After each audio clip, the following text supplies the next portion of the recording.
Hello, everybody. I would like to welcome everybody to the first ever global press conference of Raya and the Last Dragon.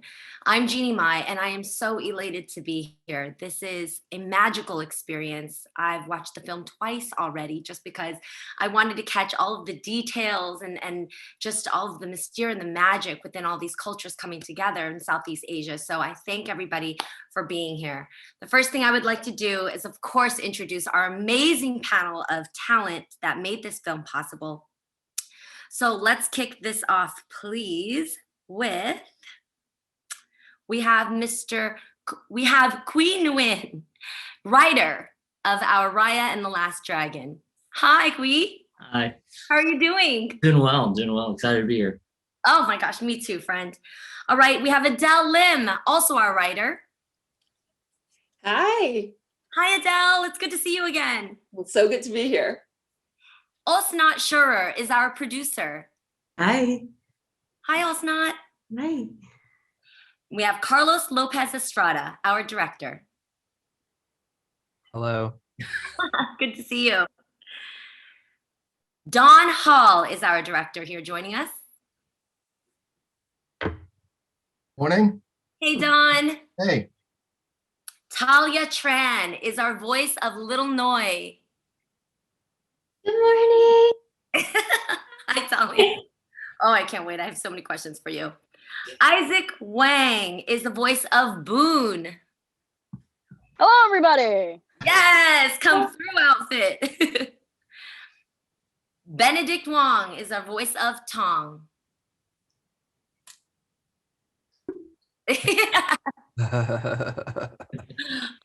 All right, Benedict, you came underdressed. Yeah, I just went casual. That was it. Well, chic. This is like an athleisure look, right? Yeah, I've got my sweatpants on. You look phenomenal. Thank you for being here. Thank you. Sandra Oh is the voice of Virana. Where you at, Sandra? Hi, good morning. Benedict, just put us all to shame. Stop it, please. I've got a horse in the back as well. I can't wait. Great. I'll bring it in. Yes. All right. And we also have Dae Kim, my friend, as Chief Benja. Hi, everybody. Oh, all right, Daniel. How are you feeling today? Pretty good. Benedict, I'm not only impressed by your wardrobe, but I love the fact that your bathroom tile is actually Raya-themed colors. Thank you, guys. It took, I've got polyfiller in my hands from last night, but, I'm willing to go the extra mile. It's amazing. It's amazing. And good to see you, Jeannie. Good to see you too, Daniel. Okay, now it doesn't stop there because we've got Miss Gemma Chan in the house as the voice of Namaari. Hi, guys. Hi, Gemma. Hey. Wonderful to be here. And Awkwafina is the voice of Sisu. Yeah. Hey. Yay! Hi, Jeannie. I'm a big fan, by the way. Oh, thank you. Same, sis. Don't even start. Same. We could go on. Benny, you're killing it right now. And thank you, Daniel, for calling him out that he's in his bathroom. That's Keeping it real, Oh my gosh. And we have Kelly Marie Tran, of course, as the voice of Raya, our warrior. Hey. Oh my gosh, it's so good to see everybody. The gang is all here. So I have to say, this is such an exciting film, and especially during this time. It was heartwarming, it was emotional, and it was just so exhilarating to watch the women rise to the top, the tribes that collided and united and came together, the real life situation of what happens when you have feuds between different people, land, understandings, misunderstandings, and how you can still bring that together, all in the spirit of love. I'm enthralled by this film, and I just can't wait to understand more of why everybody decided to put this together the way they did. And you could just feel the heart and the spirit within everybody. You wanted to see this be as magical as it came out, and it really did. So my first question that I have to ask is, first of all, you guys shot this all from home. This is kind of unbelievable for a Disney production of this quality and this magnitude. So the fact that this film was made from people working in over 400 homes, what was that like for you personally? And I want to start this off with you, Daniel, because I know that you're a man with many hats. And I mean, just the other day we were hosting Clubhouse together, where you were orchestrating, how we can come together and talk about Asian lives out there and how to protect our communities. But you're also working on this massive film. So what is it like for you to be the voice of Chief Benja and to do this from home? It's really great, actually. I love the character a lot. He's someone that I aspire to be. So it's nice when you can really take a lot of pride in the person that you're playing. And yeah, it was amazing actually being able to shoot from home, because record from home, because living in Hawaii, anytime I try and travel to go shoot something, it's at least 5 hours and sometimes 11 by plane. So to be able to kind of walk downstairs in my t-shirt and shorts was pretty great. Although I will have to say, it wasn't without hiccups. Carlos and Osnat and Don and you guys will all attest. There was one of my very first sessions from home was this big chunk of, most of his dialogue where he's talking about Kumandra and is establishing a relationship with Raya. And, we put in a good half hour. I said half hour last time, but something tells me it was more than that, wasn't it? Don? It was a lot more than an hour, I think. A lot more than that? See? Yeah, I think it was an hour. Oh, gosh. Okay. So anyway, I recorded for an hour. We did some great stuff. And at the end of the hour, we were supposed to upload our packets to Team Disney. And as I was uploading my packet, I realized that I had recorded none of that past hour. Oh my God. And so, so this is what happens when you leave the recording and the technical stuff to the actors. Talent, right? So we lost that hour, but I learned my lesson, and it was kind of hassle-free the rest of the way. Wow. And what about for you, Benedict? I mean, is this savvy in production when you were shooting from home, when you were recording from home? Actually, I was quite fortunate enough to be in Perth, Western Australia, and by that time, I think it was about 5 weeks in, and everything kind of like it was, you were able to kind of go into a studio and record. So I did have that luxury actually. So it wasn't. I wouldn't be in my bathroom here now. Recording it if I was at home, but I was in the studio. Wow, it was very evident that everybody had such a connection with one another. I can already imagine how we would traditionally do this, obviously, in your sound studios. But did you guys ever have a meeting together? I know some of you guys know each other, obviously, but how did you manage to get that camaraderie so that it just felt so connected? It felt like you guys were all working within the same room. How do you think that worked out for you, Kelly?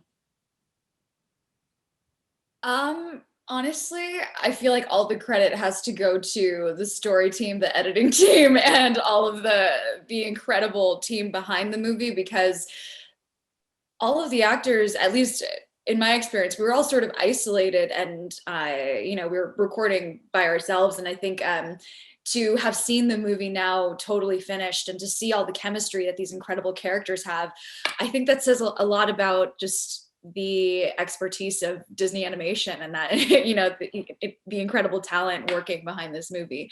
And also about the cast, obviously. It was an incredible experience. Absolutely. And giving that to Osnat, Carlos, Qui, Don, when you all pulled this team together, how did you select this perfect cast that just brought such just perfection when it came to the emotion that these characters needed? I'm going to go with Disney magic. I really think we just got lucky to find, some best actors in the world, and they all said yes. We've been talking about this in our other interviews, and the connection that all of the actors have with the material and with their characters has been so special. And seeing how each of them, like, we had teary conversations with all of you just about like what the characters and what the story meant to you, and you don't get to see that very often. Just like we have a group of people that really believe in this movie and what it represents, and I think that just moved us and every single person working on the movie. It was beautiful. I'll only add that, like, I'm very, I think we're all quite aware what this kind of movie like this with heroes that look like this will mean to so many kids and families out there, and to have such a A-class group of actors and to be able to be representatives of that to so many kids is such a dream come true for not just us as filmmakers, but just for, like, honestly, for the community. Absolutely. And that makes me think of you, Izaac, being the youngest here on our forum. What was it like to you to see all of these Southeast Asian cultures, brought to life in so many different ways? How did that, and obviously with you coming here to represent, I can see with your garb, tell us about what you're wearing and what does this feel like to you to be representing a film that's so necessary today? Yeah, this is a pavillon. I think I pronounced that right. It's a ceremonial Lao traditional accessory that people usually wear to ceremonies and temples. And if you go to Laos, you can actually see people walking around wearing these if it's like a special day or it's a special time for certain someone. And it's pretty crazy to think that all, like, just 450 people who worked on this movie, and they just stuffed a bunch of different cultures into this single movie. It's amazing to see all the things that are included in this movie, including the food and some of the weapons that you see. For example, the Cali sticks that I saw, which really stood out to me. And there's a bunch of other different things that I can't even name because I don't even know the name of them. Because I've been centered around, I think, a couple cultures my whole life, and just to see all these different cultures is really amazing to me. Absolutely. I'm so glad you brought up food because, being here, I'm in DC right now, but just being quarantined, I started looking up Postmates to just find where I could find some Cambodian dishes. Once you guys asked, do you want stew or rice? I was like, both, please. So how was it for you guys to really, see the details, not just the food, but even the hairstyles, like things that I was like, I want to bring this back. I didn't even know that this was historically, took place in our culture. What was that like for you, Awkwafina? Oh, wow. I mean, I'm gonna be honest. I first saw the first clip that was put together at D23, and I was a little confused because I was like, is this a live action movie? And let me get my agent on the phone because it looks so realistic, the rain, everything. And so that was confusing, but then also, you realize how much we're coming in, sometimes, without pants. That's optional. We come in, we do the job, one crock on, and that's what we're doing. But then you realize all that really goes into this, and we're recording kind of simultaneously as it's being animated. So when I first saw the human version of Sisu, I was like, okay, all right, that's me. I'm not even to show off or anything like that. That it looks like me. And so, those nuances, yeah, very, very trippy and very, very mind blowing. I hope that whole thing wasn't on mute. I'm going to go back on. Absolutely. I also noticed the authenticity behind very Southeast Asian traits. I love that there was a nod to the respect to elders. I love that, just the sense of community and the interaction and the strength of families, that families prevail no matter what, families before everything. And some of these principles are things that people will really pick up, but can also relate to. Thalia, when you were, emulating some of these factors, what stood out to you most? What kind of made you remember your culture most, or maybe even from your own upbringing? Yeah, playing Noi is definitely something that nothing like I've ever done before, because she obviously doesn't use English words. She speaks in her own language, but that connection she has with her gang of Ongis, and even with that she develops with Tong and Raya and Boun and the whole gang, that sense of camaraderie and that strength within, that group of people and that sense of family, that is definitely something that I related to personally. And I know growing up in a Vietnamese family, that family always comes first, from the traditions to just everyday life. Family is just such a huge part of it, especially now in quarantine with my family all the time.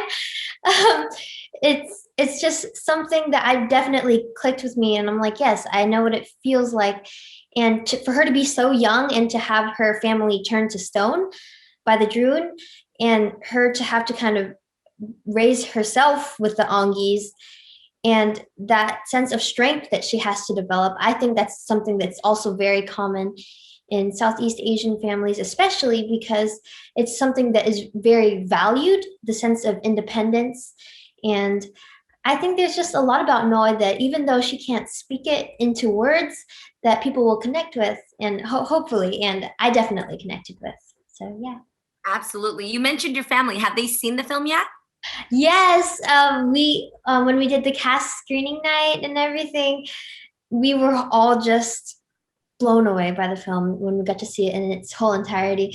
I remember when I was just filming it up in my parents' closet, I got to see little snippets of it here and there, and I was blown away already then. And I was like, oh my gosh, this is gonna be so magical. And just seeing it all come together and hearing everyone's voices and seeing all the beautiful scenes and hearing all the beautiful words, it means a lot to have a movie like this come out. And I'm so grateful to be a part of it. Absolutely.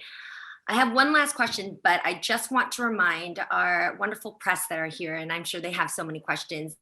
Guys, please know that you have a Q&A button at the bottom of your Zoom screen. Please make sure that you're submitting your questions, because we want to make sure you get your question in. So do take this time to get your question in so that we can screen them and make sure that your voice is heard.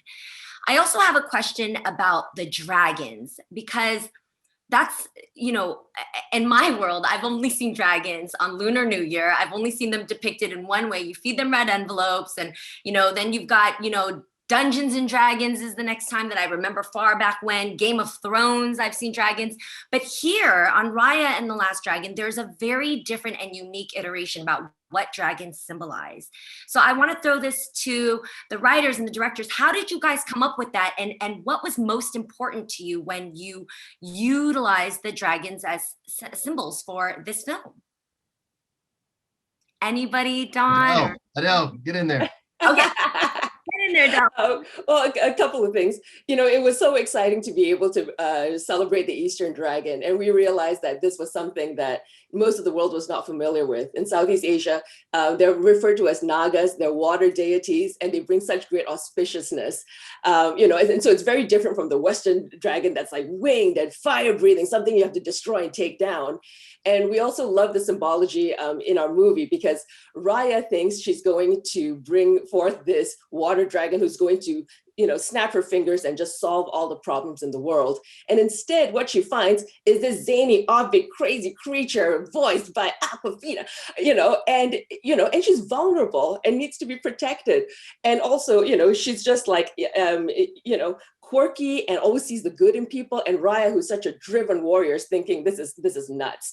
And what at the heart, though, of our movie is this beautiful friendship between Raya and Sisu. And it's so rare that we get a major Hollywood movie with this special female friendship at the heart of it.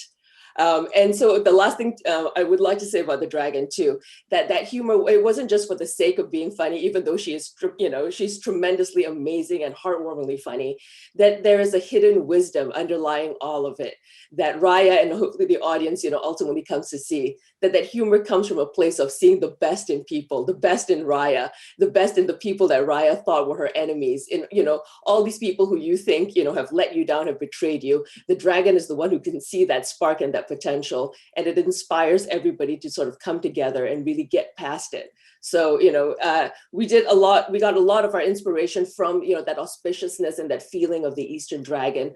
But truly, it was like our amazing visual development team, the direction, and of course, like Awkwafina sort of bringing A game into this that really brought Sisu to life.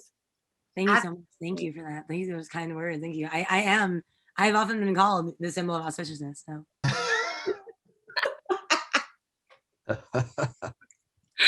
Oh my gosh. And I also want to add on that too. The fact that you made Sisu female. Was that a discussion at all? I mean, it felt so right when you see Sisu come to life, but was there ever a discussion about whether or not our main dragon for Raya should be a female or a male? We made that decision really, really early on, thinking about the dragon that brings water and life and means harmony and auspiciousness and, the growth of life. It seemed natural to us to have her a female. And we're also super excited about exploring that friendship. As Adele said, we just don't get to see enough of that. So that was a pretty early on decision, and everybody just embraced it, especially when we cast you, Awkwafina. Oh, that's perfect. And Sandra, with you playing the character of Virana and Gemma for you with Namaari, what aspects of your roles do you really want audiences to take away, especially when it comes to the Southeast Asian cultures? I'm not going to really speak about regarding the Southeast Asian culture. I don't think that I really can, but I would say what I appreciate about Fang is that and our characters is that it's complex. It's not there's no black and white in these characters, which I greatly appreciated. And moving it slightly, just barely into a global aspect, barely into global aspect. I was extremely moved by the message of this film because I feel myself struggling to learn how to trust as well. So to play a section of the film who seems to be the antagonist or the people who are struggling to take power, who are the powerful people, I feel like the storytelling and the characters, particularly Gemma's character, Namaari, has a very nuanced and more complex look at things, which is where I feel like we need to bring storytelling anyway to a more nuanced point of view. So I was really happy to be a part of that. Yeah, for sure. I mean, one of the things that really drew me to this story and resonated with me is the fact that, Namaari, she is kind of she's the antagonist, but she's not a cut out villain. It's not black and white.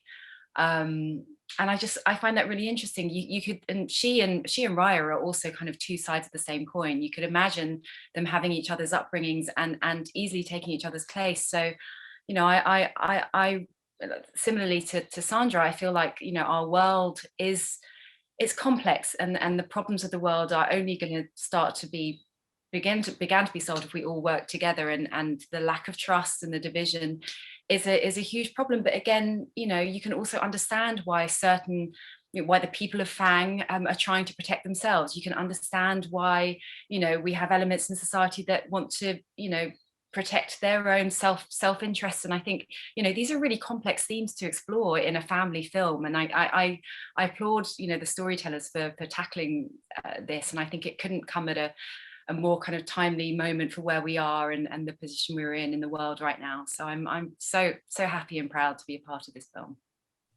And just to say, the humanity that both Gemma and Sandra brought to those roles is something that we were very, very moved by. Like, as Gemma was mentioning, these are like very complex ideas, and they both connected with their characters, but also the philosophy of Fang and the fact that these are people who just want to protect their people, and they're not really villains. They really passionately care about their community. And both of them really just embraced this idea and were so moved by it. And it really, I think, added a layer of complexity to our movie that was very necessary. Absolutely. I Thank should also say that I feel that when I found out that Sandra, you were voicing my mom, everything's clicked into place. I was like, that's why Namaari, she's got so much to prove. That's why it all just for me fell into place. I was, yeah, so happy. Oh, So wonderful. It's so good to see you. Well, I'd love to take this time now to open the floor up to our wonderful press who has been on standby and eager with questions. Thank you for submitting all these questions, guys. I'd like to first start off with Jordy from the Disney Examiner for her question, please. Hi, everybody. Good morning, and hi, Jenny. Thanks for having this. Yeah, my question was in regards to some comment that you guys had brought up before, was trying to blend in Southeastern Asian cultures, but my question's for Qui and Adele. How do you synthesize that? Like, how were you guys able to turn something so complex into something so universal? I think it's important to say that Kumandra is an entirely fantasy universe. It's the central inspiration is Southeast Asia. And rather than doing the work of, the simpler task of having one Southeast Asian country be reflected in one Kumandran land, to Disney's credit, they really went deeper to find the underlying inspirations and core, threads that ran through so many of the communities. And the wonderful thing is what we all found, first of all, in all Southeast Asian countries and cultures, there's such a strong spirit of community. And if you look at, even one country, like the country I grew up in, Malaysia, there's so many races, cultures, religions, so many ways for us to, view each other as the enemy or view each other as the other. But when you truly look at what makes our culture, amazing and sings, whether it's our arts or, our food, the best street food in the world, it is because of all these different elements really coming together and creating something transcendent. So the filmmakers, getting to that, and wanting to tell the story of a divided world and seeing both sides of that aspect, used all those inspirations, to be able to tell the greater arc of the story. That, and also, I want to say with all the details, whether it's Raya's sword, that wavy, crisp dagger, or the wayang kulit, the shadow puppets used, or even the arts, the batik, the fruit, all of these things, they were there not, with Qui and I, we grew up in Southeast Asian households. It was also with so many Southeast Asian, artists, whether it's in the story team, our visual arts department, animation, people who were already there, not brought together for Raya, but who were already being brought up by Disney, who were able to add in all these different details at different levels of the script, things that you don't necessarily, glean from a seminar or learning or reading about it, but things that you feel in your DNA. So hopefully, even if you know nothing about Southeast Asia, that you're really able to feel that love and that attention, at every layer of our film. Yeah, I would just add that a lot of the credit also goes to just our amazing viz dev teams and the artists, the story artists, the animators, everyone who came on board to really create like the look, the feel, the landscape of Kumandra. It is a fantasy, and I always equate it to like the Arthurian legend or Dungeons and Dragons. These Western fantasies based on like a mishmash of Western cultures. This is our chance to kind of create our Excalibur and our Arthurian legend, and so it was something to kind of celebrate a culture that Adele and I grew up in, and to make legendary heroes that our kids can aspire to. And just a quick, I think Qui Nguyen, who is a martial arts expert, brought in all the amazing detailed Southeast action, like fighting style. So, dude. Oh, thanks. He's like nothing serious. Do you have weapons there in your place as we speak? Do you have? I have a screamer stick right here. I mean, as one does. I know, Benny. So yes, I do have weapons. like mace spray. I don't even know why. I feel like I need some lessons for you. This is amazing. All right, let's get the next question from Tatiana Hollander. Tatiana, where are you? Hello. Hi. Hi, Tatiana Hollander, Screen Rant. My question is for Gemma, but a little for Kelly too. I really loved the equal but opposite dynamic between the two of you that Gemma spoke a little bit about. How did you approach your characters in that they're both feel very strongly that they're right, and to some degree they are? Well, I'll jump in then. Yeah, I love the fact that they have this kind of love-hate dynamic, but at their core, they have so much in common. I love the fact that Namaari, you know, she's got this real kind of quite aggressive exterior, but underneath it all, she's got this huge heart, and she has this really kind of love for dragons that's been there since childhood. And I love that first scene where she locks eyes with Sisu and kind of everything just falls away, and it's as if she's become a child again. And I love that, and that was kind of my way into her, really. And again, you know, we've all had those people in our lives that we both love and you have a love-hate relationship, you know, with, and I think it is such a fine line. And yeah, I love the fact that Namaari and Raya have had that connection since childhood, and yeah, they're rivals, but they also, you know, they've got a lot in common. Yeah, no, I absolutely agree. I think setting up these characters as kids and just seeing how authentically they connect at a young age, and then cutting forward and seeing the way that they've sort of been divided, it's really it's really incredible, because just like Gemma was saying earlier, the idea that we have these two characters that could have switched places at one point. And when I really think about in my life, when things like that have happened to me, when I think about just how difficult it is to get out of your own biases when you're looking at someone who you see as an enemy, and then just how incredibly, by the end of the story, Raya and Namaari are then suddenly willing to step outside of themselves. They risk everything for this idea of community, this idea of what their relationship could have been this entire time. It's really, really inspiring. It's something that I want to do in my own life. But yeah, their relationship in this movie is probably one of my favorites, just because of how complicated it is. And yeah, just a big Gemma fangirl over here. So oh, it's mutual, absolutely mutual. No, I just I should say that I think it kind of shows, you know, how when we're young and as children, we don't hate each other. You know, it's something that is learned. It's something that comes through from, you know, whether it's a parental or family influence, or from your particular tribe. You know, that those things are learned. Whereas, you know, kids get on, and I think that's again something to kind of take from the movie, that, you know, those things can be learned, but they can be unlearned as well. So. You ladies, that's such a beautiful way to depict many relationships that we can have here as adults, even now, and just being able to deconstruct some of those misunderstandings and just know at the heart that we really are humans together and want the same variations of love. Drew Hackney, you have a great question for us. Drew, are you there? Hi, yes, I am. Can you hear me? Hi, yes, we can, Drew. Thanks for being awesome.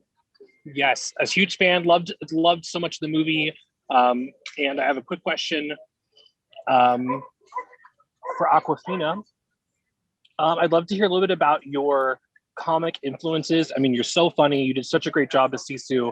And I really got, and I hope you take this as a compliment, I got a big Robin Williams as the genie vibe from your performance. Oh, and man. I would love to hear more about how you found Sisu's voice. Wow, thank you for that comparison. Yeah, I mean, it's very flattering. Obviously, was obsessed with Jeannie. He's one of my favorite characters from my childhood, and I think therefore maybe there was a subconscious thing. But I think the real beauty here is that, you know, when I was approached to play Sisu and hearing, you know, what her vibe was, I think I was given a chance to kind of add my own voice to it, and to simultaneously build her up with the directors who were always just more than willing to explore and play. And so I think she was really born out of that process. But you know, they're both definitely big and blue, so that's definitely a thing. But those are really big shoes to fill. But yeah, I mean, I think the really cool thing about Sisu is that I think she was part mine too, you know, part my voice. Yeah. Absolutely.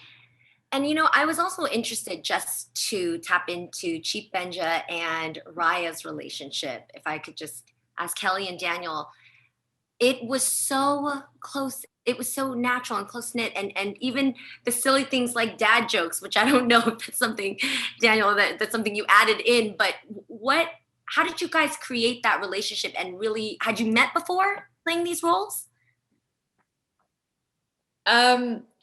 Daniel, I think we met once at like an Amplify event for like a second, but we hadn't really interacted that much. It was almost like me and Awkwafina, who had met at an event for a couple seconds, and now I'm getting to know them both better over Zoom. But yeah, gosh, Benja and Raya and their relationship is so, for me, reminiscent of my relationship with my own father. And I think you talked about this earlier as well, just the idea that just that reverence for your elders and how important family is, and just the way that he bestows upon Raya all of these really incredible ideas at such a young age. Gosh, yeah, that I cried in so many scenes with Benja. Don and Carlos can attest to that. Yeah, I love their relationship, and I think Daniel Dae Kim, also a huge fangirl of Daniel Dae Kim, but yeah, just Benja's the best. Yeah, I would say two things. One is that I really give a lot of credit to Don and Carlos and the producing team, because the pitfall of this character could be, he could be just like a stentorian orator, like the kind of politician who is the king, who is going to dictate the way everything is. But they kept pushing me to say, no, you have a really intimate, loving relationship with your daughter. Take it down, make it more intimate.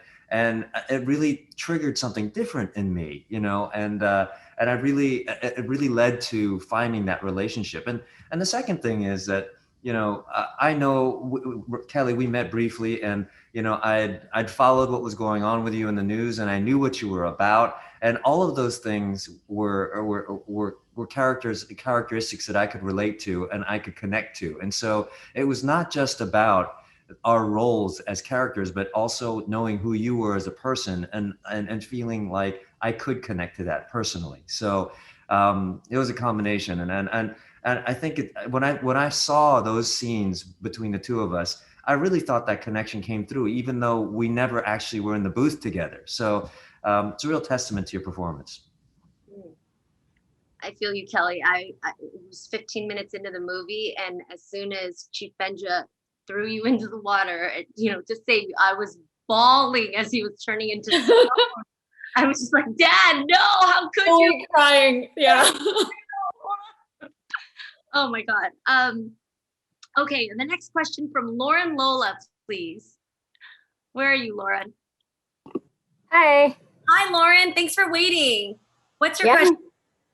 I believe this question can be for the directors. If anyone can answer it, feel free. Can you talk about what was like working with the martial arts choreographer / specialist for this film? Well, I think we were really fortunate that he also happened to be one of the writers on the show. So the Qui taken away. Yeah, we leaned on Qui quite a bit, and then Qui recommended Maggie, I believe, and so we were we very much leaned on Qui for all things martial arts in the film. I do remember there was one day, he did bring into the studio. How he got it past security, I don't know, but he brought a giant bag of weapons into the studio to I guess show us that he was a legit martial arts fight choreographer, which we didn't doubt. But certainly after that, seeing the bag of weapons, we were we probably treated him a little better after that too. I think it might have been an intimidation move. Now that I think about it, Carlos, I think it was an intimidation move.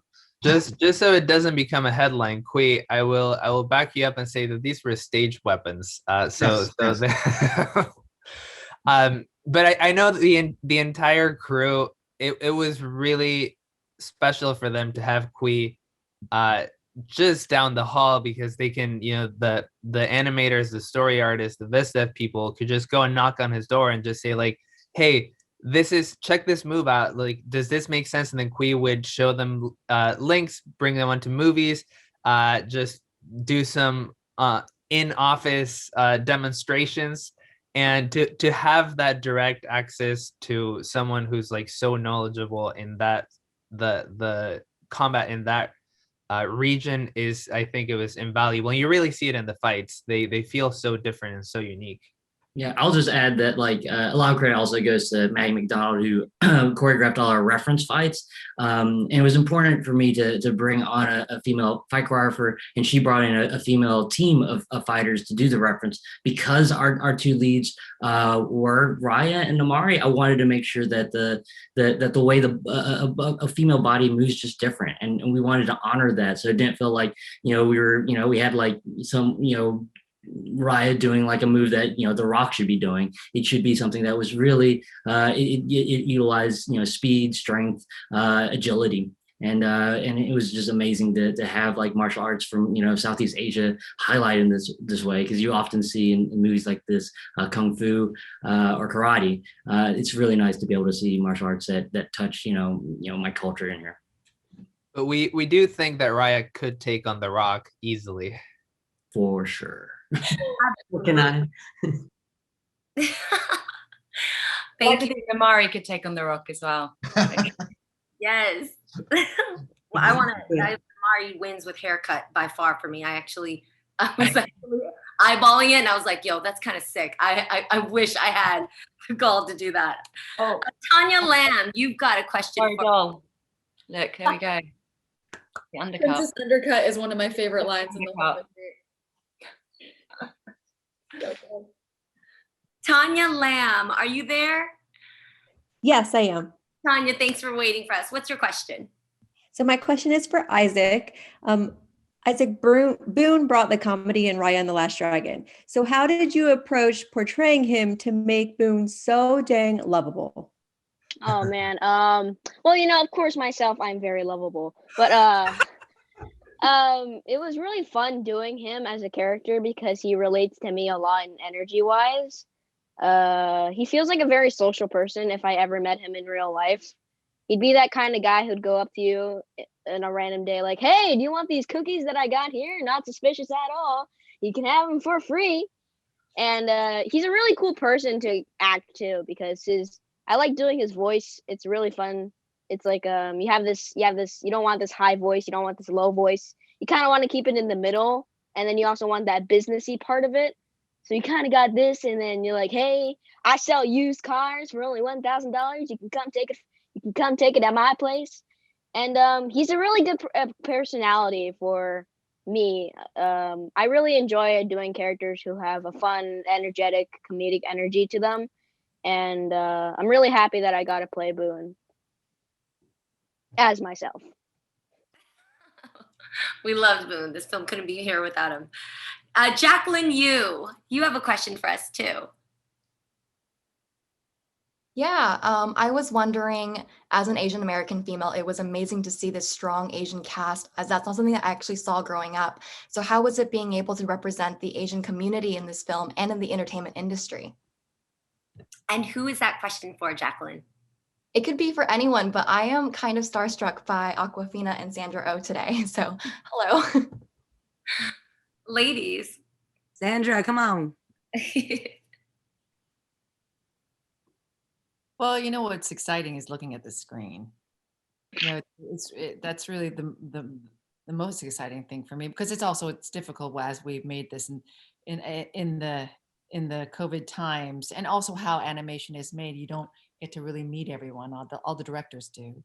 I think it's really seeing how animation has moved on for someone like myself. Growing up in the 70s and the 80s, I didn't see anything. And I feel like that has been the same way representation-wise for a very long time. I'm actually just glad that I'm still alive to be a part of this type of screen where you see the people who have made it. So in that way, it's very exciting. It is very, very exciting. I mean, Izaac and Thalia, it's just so great to see you and to hear what you have to say. Mostly that's really what it is, and to give them an opportunity to have their voices heard, because especially for the much younger generation, to have a space for them to be heard. It's exhilarating change for someone like myself to be a part of and to witness. We owe it to people like you. Oh, baby.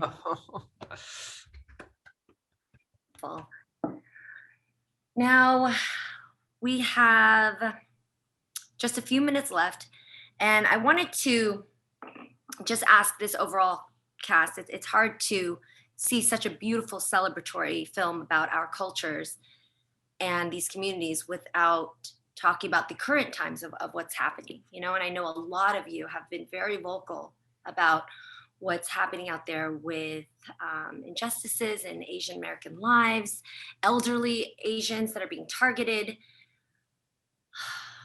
I get emotional talking about it because I love the beginning of the film when Chief Benja opens up his home in hopes that all of the different lands can come together and just break bread and just understand that we're all fighting for the same thing, but we're all protecting the same thing, and that we all cut from the same cloth of principles. And today, you know, coming off of 2020 with BLM and understanding and empathizing so much of what that's like for that community, and now seeing that happen within our own communities, what do you feel when it comes to the timing of this film and what you hope audiences will take away from this, and maybe how can it influence what's happening today in our everyday lives? And this is for anybody here. I'll start. Oh, sorry. Well, no, go for it, Sandra. Please. I mentioned this earlier. I was just extremely moved by the theme and the ending of the story, which ultimately everyone here who's seen the film is about trust, and how I myself am struggling with that. You know, art is here to pose questions, you know, and to potentially suggest possibility. And I think even if we start with that question to see in oneself, who do I trust? How am I not trusting? Can I trust? Can I trust that other side? Can I trust that other side when it seems to be that proof positive that this is what has been done to me? But as the theme of the story, which is we cannot go on as a society, the world cannot continue, you know, without this open-heartedness and the truth that I think Raya learns, you know what I mean, is that you just, and also Namaari I think learns, is that you just need to keep breaking your heart again. You have to be willing to have your heart broken again and again and again, just to keep it open. Because I think that we know, you know, hate is not finished by hate. It is only won over by love, you know, so we have to each individually, and then hopefully as a community, and then large community, you know, societally move towards that way, because all of us are in the same boat. I mean, it's a beautiful opportunity, 2020, in all its destructiveness, in all its change. If one can see it as an opportunity that somehow it has also broken all our hearts open. So what can we do with that? Thank you, Sandra. Thank you. You're right. This movie is about trust, and it's so crazy how many of the scenes that we saw in the moments of, is this an opportunity to trust? Can I trust you, in the film with so many of the characters and the different groups, and it's exactly what's happening today. And I want to ask the directors and writers, when you came up with this film, I'm pretty sure this was far before the events that are happening now. So as you saw in real time, these attacks, and it was not just, you know, a week of a trending, you know, number of attacks, but then you see it start to compound, and it wasn't just the Bay Area, and now it's spreading across the US, and now different communities are feuding at each other, almost exactly like what you wrote coming to life. on top of what already exists with the racism that this country still holds. What did you guys think? Did you ever have a meeting or a call to say, wait, hold on, what's going on out here as we're writing this? I don't know if we ever had a specific meeting, but it was certainly there were certainly moments during the making of the film where we were very aware of how this film, which it was meant to be timeless, was unbelievably timely. And I think it emboldened us to continue forward because we felt like we had something to say. And if this film can just have teach one person to be brave enough to trust somebody, then we feel like we've done what we set out to do. Yeah, I was gonna say I don't think we had any idea of what would become, how the world would become by the time this movie would come out, especially when it comes to like the injustices to the Asian American community right now. And I guess I'll just be frank, like, there's been some time where in the last 365 days where there's been a lot of negative imagery and words said about Asians.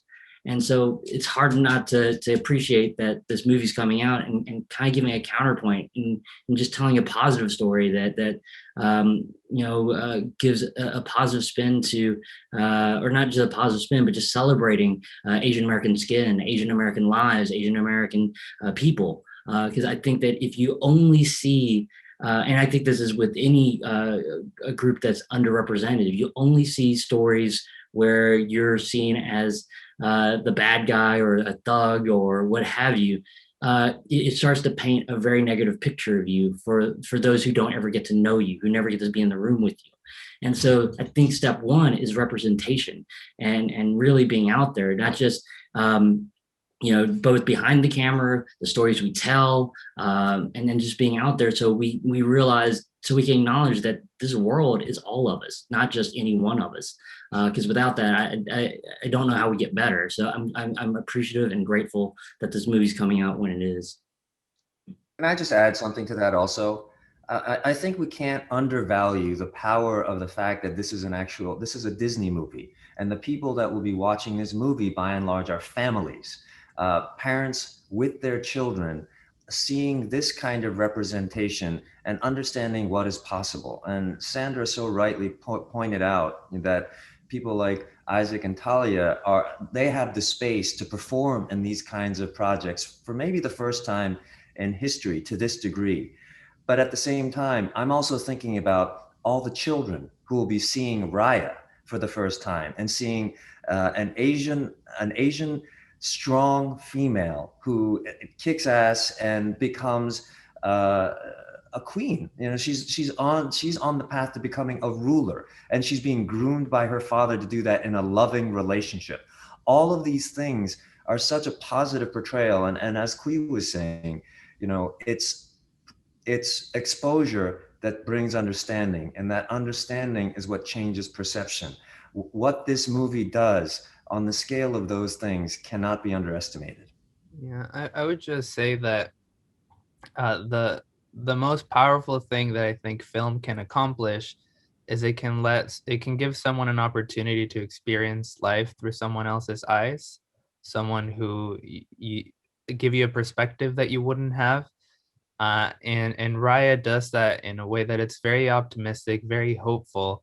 And through it, we got to learn about cultures that were not our own, people that were not our own, problems that were not our own. And it really, it brought us together in a beautiful way. And I think that if we're able to bring a little bit of that light and a little bit of that empathy to people, I think we're just feeling so proud of this movie, this group of people that we're working with, the time when it's coming out. We feel like we're adding something really valuable to a really important conversation. And if you don't mind, Benny, me calling you out, you said something to us a second ago before joining the conference about your child, and when you watched the movie together, I think really warmed our heart. If you wouldn't mind that sharing when you watched the movie with him a little bit ago. Yeah, it was the first time he'd actually sat and watched the film entirely all the way through, and obviously the themes about being trusted. You know, he turned around and gave me a big hug and said, "I trust you, Jesse." You know, you mean it? Again, as we've said in the room, this is it. We need this to unite. You know, and as Gemma rightly said, it's about kids when they look at each other and the innocence is there. They see through color, and things need to be unlearned. And as Qui has said, you know, I think especially in America and ripples all over the world, we are living through the sort of remnants of this kind of hate that has kind of permeated through the world. And it's again very timely with a beautiful film showing us that can really lead the way. I just wanted to add one last thing to circle back to what Sandra brought up, which is very important to emphasize, which is Kumandra is an entirely fantastical fictional land, but it was very important to the filmmakers that the troubles that that land faces and the journey that Raya goes on, the struggle she faces, are rooted very much in the real world, the problems that we're facing in terms of division. But it was particularly important that the way Raya goes about trying to solve this is also reflected in reality. It is not an easy thing. It is not just an easy byword that we're just going to say the word trust and magically hope it comes together. That it is something you keep doing, even though you lose everything that's important to you, even though you're betrayed, even though your heart is broken. That we have to keep reaching out because it is the only way we are going to be able to move forward in this world together. And particularly, with everything that's been happening in this last year, the violence towards Asian Americans, seeing each other as the other. Words have power, and words have the power to, paint people in a different light. They have the power to bring us together. So hopefully, this movie is our word, and our message to the world of, let's pull together.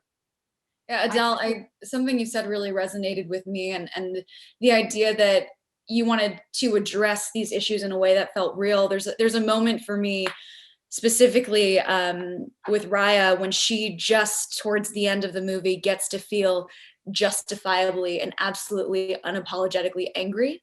And for me, seeing a young woman in a movie like this just get to feel that righteous anger, and then recognizing that the thing that pulls her out of it is seeing her friends and how they're helping other people. And it just feels so real to me, because I think all of us, I don't want to speak for everyone, but I can say all of us seeing these sort of attacks happening over and over and over consistently, like you do get to that place sometimes where you feel like, oh, this is a very broken world, and I'm feeling a lot of things right now.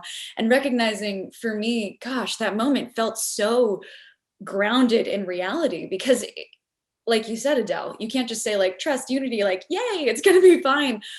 Acknowledging that there's a lot of pain that happens there, and recognizing that, like you said, the only way to really get through it is to look for the bits of hope in your community. And I see so much hope on this call with all of these people that I look up to so much, Sandra and Awkwafina and Gemma, and I'm listing everybody, but I think everyone on this call is doing impossible things in a world that told us we couldn't. So to be part of that, to be making a movie with all of you guys about that same thing, with these characters who are also trying to fight for a world that feels impossible and hopeless sometimes, what a cause. Yeah, I'm really grateful for this.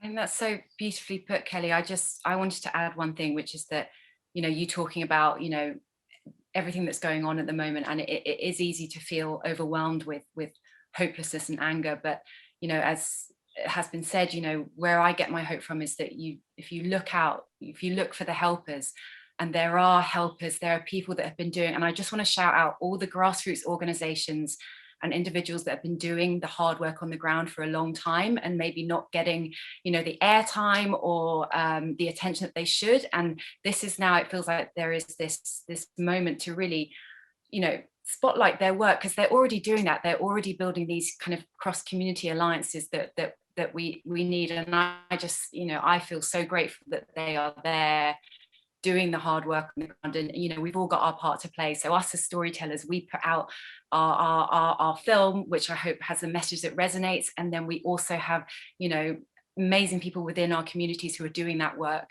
day to day. So I just want to shout them out.